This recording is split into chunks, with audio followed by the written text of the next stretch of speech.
Welcome to the Take AACtion podcast, where we empower communication partners to feel confident with AAC. I am Lauren Greenleaf, a certified speech-language pathologist with nearly a decade of experience in AAC. Join us weekly as we dive into all of the aspects of AAC and hear from communication partners just like you who are successfully integrating AAC into their daily lives. Whether you are an SLP, a parent, an educator, or any other communication partner, you are absolutely in the right place if you are ready to take actionable steps towards AAC success today. Hello, everyone, and welcome back to another episode of the Take AACtion podcast. This week, I am here with Nicole, who is a speech therapist in California. Nicole, welcome to the show. Awesome. I'm happy to be here. I'm excited to chat today. You are newer to the field, and we're going to talk about some of your experiences in the clinic setting. But before we do that, can you tell us a little bit about yourself and your journey with AAC so far? So as you mentioned, I'm newer to the field. I've done some practicums in a school setting, a pediatric clinic, and then I did skilled nursing. And then when I went into my fellowship, I thought to myself, okay, where do I want to be? Do I want to do adults or do I want to do pediatrics? And for me, at the end of my practicum experience, I was sad. I wanted to do children. I enjoyed my experience working with adults, but I felt like pediatrics had my heart. And so the clinic that I went to, I actually was at that clinic when I was a student. Oh, great. And I loved it. It was a very small department. It was honestly just me and my supervisor at that time. And so for me, I wanted to go back and make a difference. And when I started at that clinic, we didn't even have devices. We were a bit bare boned. And as I went through my fellowship journey and I was seeing a lot of mild to severe children with, high sensory needs and unfortunately very delayed language, I thought we need another way.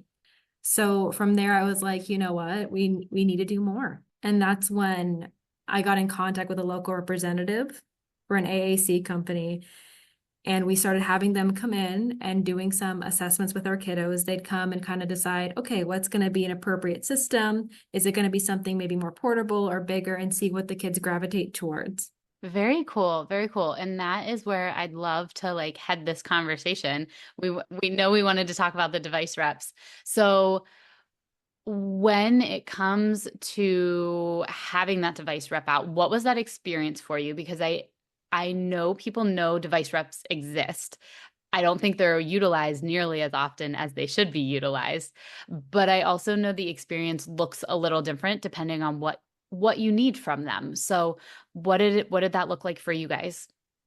Honestly, for us, it's been very positive. I think we're in a very unique situation where our representatives are also SLPs. So I got to not just hear advice from a representative, but also a fellow SLP. And for us, the system that we use, I'm so grateful because not only do they come in and kind of see, okay, which system is the kid gravitating towards, but they also offer free tutoring when it comes to the device. And they would come to your home, or they can come for a clinic visit and kind of help you with setting up that device. That's fantastic. And that's what I love about device reps personally. They are very adept at knowing what their device does. They have the answers for you. If you can't find them, you ask them. And if they don't know them right off the bat, they will find them for you. And that is a huge time saver in the AAC world. So when they came out for you, first of all, how was the process for you in getting in contact with them? Very simple.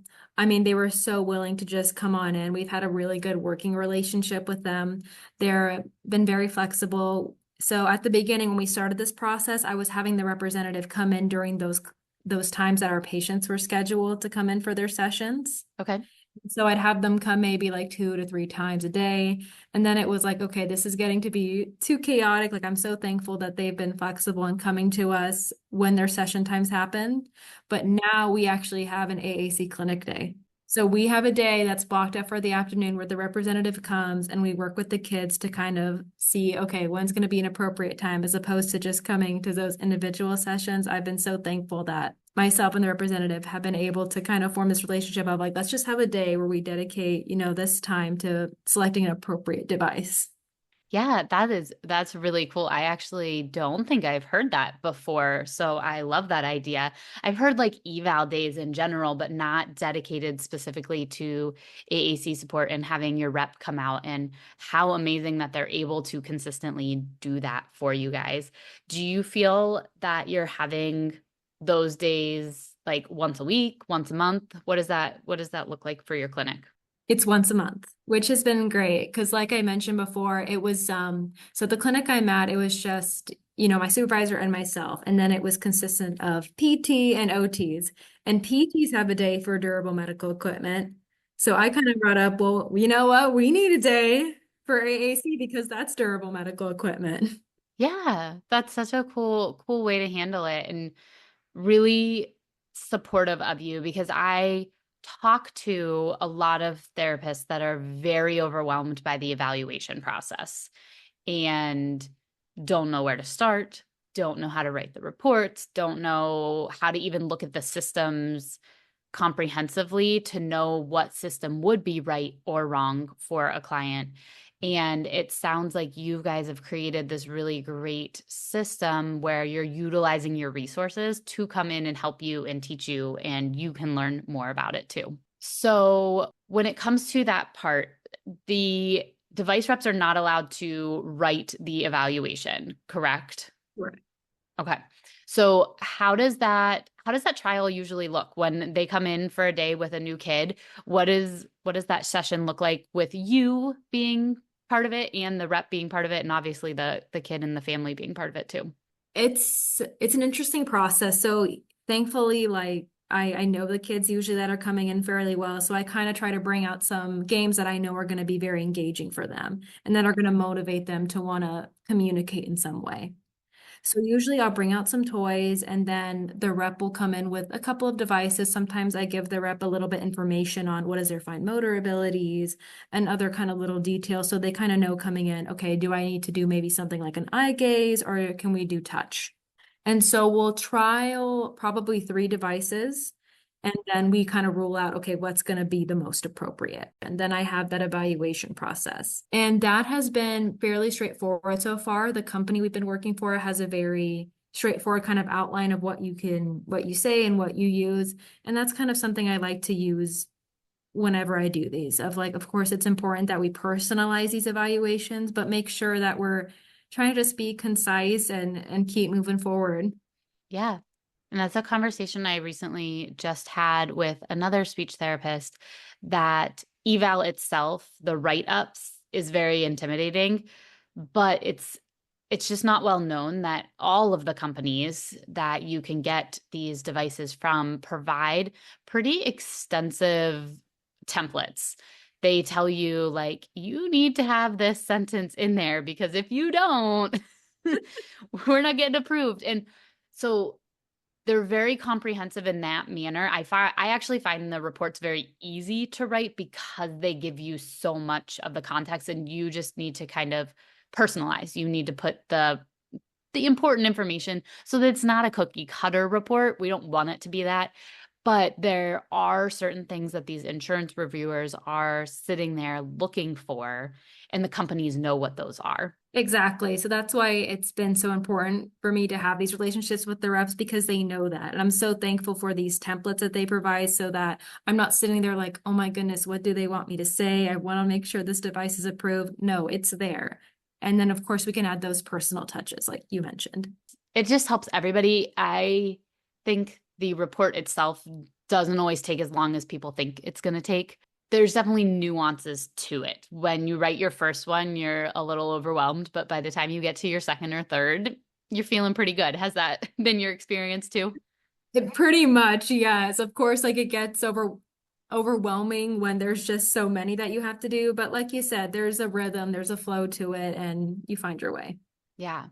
And another thing that I've had a lot of experience with in regards to all of the device reps, they are really supportive in knowing exactly what documentation you need. Because that's the other question that gets brought up. Well, how do I even know what is needed? And my response is always go to your rep. And I would imagine for you guys that process has been really similar. They tell you exactly what they need, and the rep actually being there in person probably helps a little bit too, because then a lot of that documentation can be taken care of just right on the spot at that evaluation.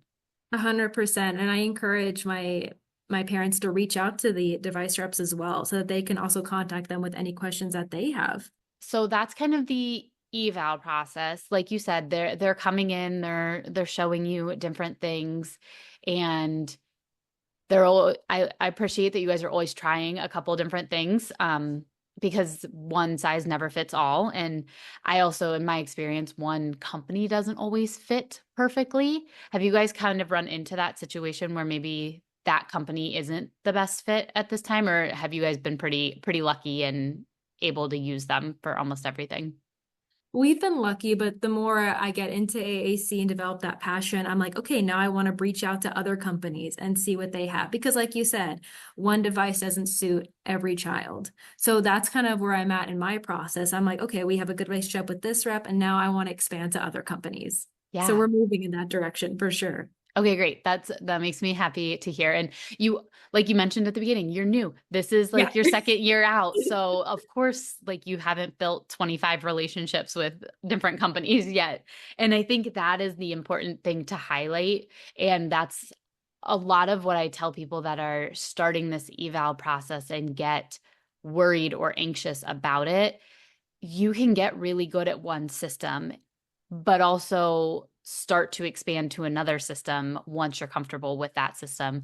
And as long as you can know when whatever you're currently trying isn't working and you need to seek out something else, I feel like you're doing just fine. Well, yes, thank you. That's what I'm hoping for. I'm just so happy to just keep learning and moving forward with things. And I tell parents and I tell myself, like, AAC is a whole new language. It's okay to kind of just fiddle around and see what we can do to make things better and know that it's okay if maybe this isn't the right fit. Maybe we need to try something different. Yeah, absolutely. So like I mentioned, we covered the assessment piece. What type of support do you guys get from your reps once the device is here and in everybody's hands? Are you utilizing them for continuing ed and troubleshooting and all of that kind of stuff too? Yes, we've been so lucky with that as well, that we had the rep come in to kind of give some extra support when it comes to how do we navigate these apps and what do we do when this happens. But as well as, like I mentioned, I like to also give their contact information so that if the families have any like very specific questions that maybe I can't answer, then they can reach out to that representative. And with the company we've been working for, they have reps in a lot of the areas that our clients live in. So they're welcome to come to their homes or do a Zoom session if that's more appropriate for that kiddo. Yeah, in my experience, the reps have been a really wonderful asset and resource for not only the providers, but the families themselves. So that's great to hear that you guys are utilizing that end of it too.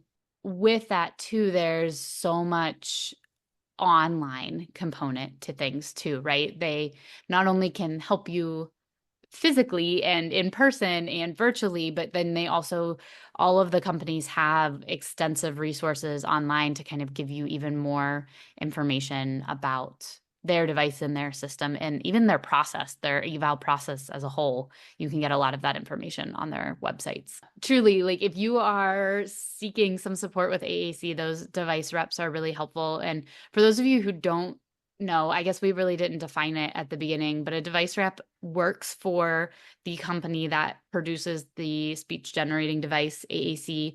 They're dedicated devices, and they are literally what their name is. They're device representatives. Their job is designed to have knowledge on the device, share implementation and strategies and support around the device. So let's move on a little bit to kind of talking about just your experience with AAC in general. It sounds like you didn't have too much of it in grad school. Is that an accurate statement? Yes, I mean, of course, I would see some kids with devices, but yeah, you hit the nail on the head. I didn't feel I had a lot of experience in grad school with it. Yeah. So you're now 2 years out. What has that learning journey looked like? Like, where have you been absorbing all of your AAC knowledge from? Podcasts. It's an important Um, one. yes, research articles and social media. I honestly just try to soak it in wherever I can get it. And like you mentioned, a lot of these websites have a lot of information. So I'm even subscribed to some where they're like, would you like to take a class on AAC and Gestalt language processing? And I'm like, yes. Yeah. Oh, great. That's awesome to hear. And I think that is, we talked about this on an earlier episode this season. Everybody's grad experience looks so very, very different when it comes to AAC experience. And it's up to a lot of SLPs to find those resources and look for those resources to learn more and know more. So when it comes to your learning journey, where do you feel like you're headed next? Like, is there something you're like, I really want to know more about this topic, or I really need to know more about this? I feel like in my journey, I mean, since I'm still at that beginning, I am still kind of learning, okay, like what number one is an appropriate device Mm-hmm. and just kind of basic things. I'm like, okay, is this a good grid size? Do we need to make it bigger? Just kind of those simple aspects and knowing like what's going to work for each individual child. Because like you mentioned, it's not cookie cutter. Yeah, and I think that is a huge key piece. Again, going back to a conversation I was recently having, the person actually was like, "But I'm not like you, Lauren. I don't have 10 years. I don't know where to start." And it was this like simple reminder of I was where you guys were when I started too. I was fortunate enough to have some grad school experience and a really phenomenal mentor. But it's not like I came out of school and was like, I know exactly what I'm doing. I have all the knowledge. I learned the grid sizes. I had to navigate through that. And when I look back and reflect on some of those years, I didn't always make the best choices. And the social media world was not what it currently is. And the course creation world was not what it currently is. So there were resources, but not as easily accessible as things are now. So I think we kind of almost get stuck in this trap of like, well, I should know this because it's everywhere. But reminding ourselves that we got to give ourselves grace because we're also learning to navigate lots and lots of other things that come with becoming an SLP and having a job and being an adult. And we're all going to make those mistakes. And that's kind of like that's part of the learning process. Tell me a little bit, what language system do you guys feel like you're using the most in your clinic right now? Proloquo, touch tat, and sometimes lamp. Okay. So you guys have a pretty like big spectrum of resources there, which I love to hear because like we mentioned earlier, there's no one size fits all for any of the apps. Can you highlight a feature or two about all of them that you like? So let's see, like Proloquo to go. Is there something that you really like about that app? It's so hard to like nitpick, okay, what's my favorite things, what do I not like? But I feel with Proloquo, I always tell people, for me, I find it to be a bit more user-friendly Okay. and something about the icons I feel like are easier to kind of gravitate towards. Yeah, I think that's great. I think I like to share this piece and I'm sharing this piece with everybody because everybody has different preferences personally. And it highlights how our clients have different preferences personally. So there's no right or wrong answer. And if you're sitting and listening and you're like, Nicole, that is not why I like that app, or that's actually why I hate that app, you're not wrong in thinking that. It's an important discussion to be had that we have preferences ourselves and our clients are going to have preferences themselves. We actually had a whole chat in my AAC support network where we got on and we're like, okay, what do you like about this app? It ended up turning into like a let me convince you of why I like this app type situation. And it wasn't meant to be like that is a bad app. It was meant to say like, what is it about it that you find intriguing and supportive for your clients? So I should have given that backstory before I asked you. But when it comes to touch chat, what are some of your favorite parts or a favorite part about touch chat? That one I'll say I'm still kind of learning. I feel like I'm still kind of figuring out, okay, what do I like about this one? What do I not want? So I don't feel like I formalize an opinion when it comes to that app. Okay, that's totally fair. For me, I'll share my thoughts on it. One of the things that I like about it is that predictiveness. So when you press eat, it opens the food page. I think that for some of my clients who have a harder time navigating, it can be really, really supportive of that. component. What about TD Snap? What I like about TD Snap the most is it has a lot of variety of features you can use. I believe you can put in media clips if you would like to into TD Snap. You can also put in, and you can do this, I guess, with Protocol as well, real life images if that's something that kids gravitate more rather than just the icon. And there's a chance for, I think, good motor planning.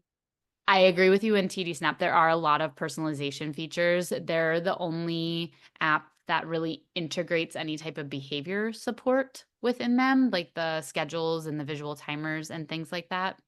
I totally forgot about that, and I just started implementing that. And I've been talking to the OTs of how I feel we should use that more for our kiddos that have the TD Snap because that's so important. Yeah, and it's a really unique feature. And I always kind of say there's a lot of things you can add into another system. You could make a schedule and you can make a first then if you really needed to within a different system. But the way that it's kind of integrated into TD Snap is really unique. So while you've been learning and kind of navigating AAC, what have been some of your biggest obstacles, do you feel like? That's a tough one. For me, I feel like this goes across the board. Some of the obstacles have been a bit of the buy-in, the parents and wanting to use a device. I often hear, well, I think my kid will just depend on the device and they'll never want to talk. And that's just, I think, the old speech model that we have to give of like, well, let's focus on communication and make that the forefront rather than let's just focus on verbal speech alone. Yeah, that's a conversation that gets brought up a lot, and we've talked about it a lot in this podcast too. From parents' perspectives, SLP perspectives, there's a lot that goes around that.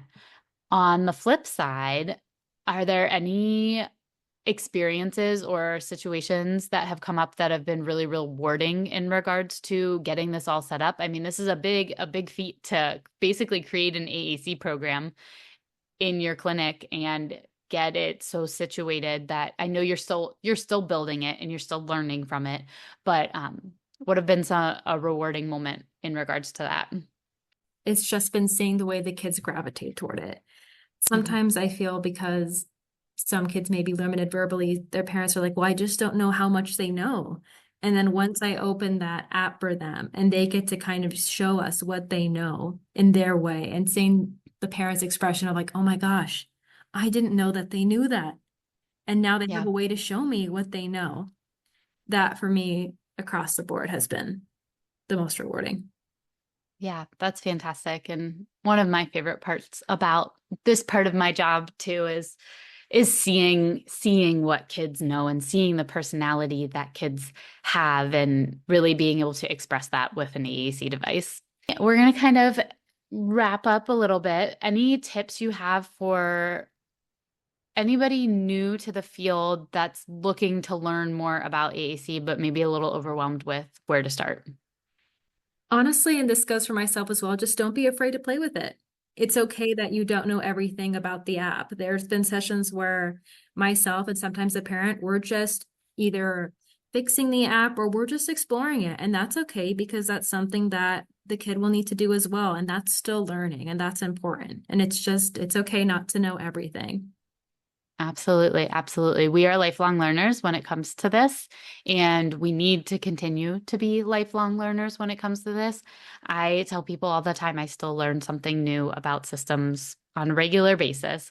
So you won't get to that point where you know everything because there's always going to be something new and different. So that exploration piece, agreed, is so crucial.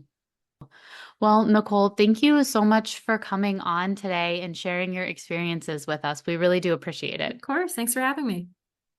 Absolutely. All right, everybody. I was really happy to be able to bring you some experiences from an SLP who is using a device rep because, as I mentioned in the episode, they are an underused resource and they are a wonderful resource for both SLPs, professionals, and parents. They can really support that evaluation process. Like we mentioned, they cannot do the evaluation for you. They are not legally allowed to do that, but they are able to give you all the tools and supports to be able to conduct that. And they can sit in with you and discuss the different features of the app and really give you a lot of information and provide training outside of that. And in all of the situations I've been in, that service is free. That'll be something I want you to check with your reps just to double check. I'm not going to make a blanket statement for every rep, AAC rep in the whole country. So confirm that, but it should be free of service to you. At least from a basic support standpoint, you should be able to get all of your questions answered, and they should be able to come out and help you when possible. So that is my take action step for you. I would really like for you to find your device reps. So if you are a parent or if you are a professional, you can go to the different websites. Some of the companies are PRC Saltillo, Tobii Dynavox, AbleNet, Talk to Me Technologies, Forbes AAC, Lane Graphica has something also. So look on their websites. They almost always have an AAC consultant map or a contact your AAC consultant. And that's where you're going to start. It's usually under the AAC like contact resource on their main websites. And several websites will actually pull up a map and give you the name and email address of your rep. You can email them right there. Others will have you fill out a form, and then that person from the company will contact you and put you in contact with the rep in your area. Every state has somebody that gets supported, but I know some states don't always have somebody like physically living in your state as a representative. So sometimes you will just have to do more of that virtual piece, but they can really help and support you in all of that expedition too. So I know for myself, we have a lot of reps in the state of Ohio that can come and help and support physically in person. And depending on the actual company, there's more than one based on the region of the state that you are in. So take a look at that, look at it, explore it. Find your reps, write their names down. Even if you don't need them right now, it's really important to have their information or know exactly where to find it when you do need it. So with that, I will see you guys next week on the Take Action podcast.